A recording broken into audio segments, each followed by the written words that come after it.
ఉమ్మడి జిల్లాలో అతిథితో వచ్చిన మిత్రుడు తక్కువ దగ్గర నుంచి ఎవరు పిలవలేదు అంటే ఒక చిన్న స్థానం నుంచి ఆ రథయాత్రను విజయవంతం చేయడానికి కూడా ఓన్లీ మనం మొక్కిలనే ఇక్కడికి ఇన్వైట్ చేసుకోవడం జరిగింది.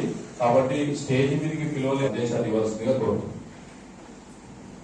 నేను కూడా పేరు పేరున సాయంకాల శుభాకాంక్షలు తెలియజేస్తాం. చాలా దిగ్విజయంగా నిర్వహిస్తున్నాము. దేవాలయంలో అమ్మవారికి చేసే కార్యక్రమాలు కూడా ఇక్కడ ఉన్న ప్రతి ఒక్కరికి వాళ్ళు నిర్వహించడానికి మేము ఏది చేపట్టినా కూడా పూర్తిగా సంపూర్ణం కావట్లేదు. అమ్మవారికి కలశాల అభిషేకం ఈరోజు వరంగల్ ఉమ్మడి జిల్లాలో ఆర్యవైశ్యుల కులదైవమైన శ్రీ వాసవి కన్యక పరమేశ్వరి జయంతిని పురస్కరించుకుని వరంగల్ జిల్లాలో ప్రతి సంవత్సరం నగరంలో శోభయాత్ర నిర్వహించడం జరుగుతూ ఉంది. ఈసారి కూడా పెద్ద ఎత్తున ఆర్యవైశ్యులు మొత్తం యూనిటీగా ఉండి 5,000 మందితోటి వినూత్న కార్యక్రమాలతోటి మహిళలు కూడా పెద్ద ఎత్తున డ్రెస్ కోడ్ తోటి, పురుషులు కూడా డ్రెస్ కోడ్ తోటి అందరూ కూడా ఆ రోజు ఆరోగ్యం తీసుకుని పెద్ద ఎత్తున ఈ కార్యక్రమాన్ని విజయవంతం చేయాలని చెప్పని ఆలోచనతో ఈ రోజు సన్నాహక సమావేశం ఏర్పాటు చేయడం జరిగింది.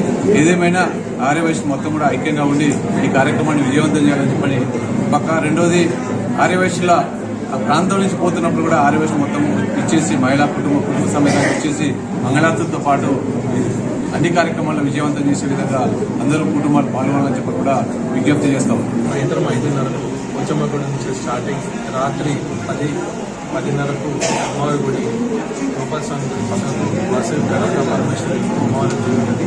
అక్కడ ఏంటంటే ప్రతి సంవత్సరం లెక్కనే ఈ సంవత్సరం కూడా వరంగల్ చౌరస్తా, అక్కంచెలి జేబిఎన్ రోడ్, అక్కంచెలి బినావర్ పట్టణ్ బజార్, అక్కంచెలి అమ్మవారి దగ్గర కావున ప్రతి ఒక్క ఆర్యవైశ్యుల సోదరులు మన కుటుంబంతో చిన్న పిల్లలతో అందరితో రావాలి అని చెప్పేసి మరి కార్యక్రమాన్ని దిగ్విజయంగా చేయాలని చెప్పేసి ప్రతి ఒక్క సోదరుని కోరుతున్నాను.